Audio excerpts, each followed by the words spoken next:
Jemaah calon haji yang sedang dalam kondisi sakit serta beresiko tinggi akan melaksanakan safari wukuf menggunakan kendaraan yang telah disiapkan. Hal tersebut berdasarkan diagnosa atau vonis dokter. Yang berkunjung ke sini mendapat keamanan dan kedamaian serta ketentraman. Menjelang puncak ibadah haji, sejumlah persiapan terus dilakukan oleh petugas di Arab Saudi.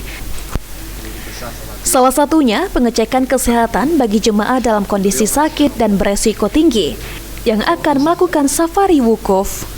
Safari wukuf sebuah ijtihad ulama-ulama Indonesia dalam penyelenggaraan haji untuk mewukufkan jemaah haji yang sakit atau uzur ke Arafah dengan menggunakan bus atau ambulans. Tim pembimbing ibadah haji Kloter 17 Embarkasi Palembang, Muhammad Maki, mengatakan, safari wukuf akan diperuntukkan bagi jemaah yang secara kesehatan sulit untuk melakukan wukuf di Musdalifah atau Mina, serta melakukan pelontaran jumroh. Namun hal tersebut harus berdasarkan diagnosa atau vonis oleh dokter. Dan kedamaian serta ketentraman. Secara kesehatan memang sulit dia melakukan wukuf dan mabit di Musdalifah dan mabit di Mina serta pelontar.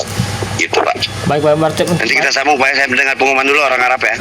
Baik Pak, berarti memang untuk ini Pak terkait dengan itu safari untuk yang jemaah yang memang sudah cukup parah memakai safari wukuf Pak ya? Iya, itu vonis.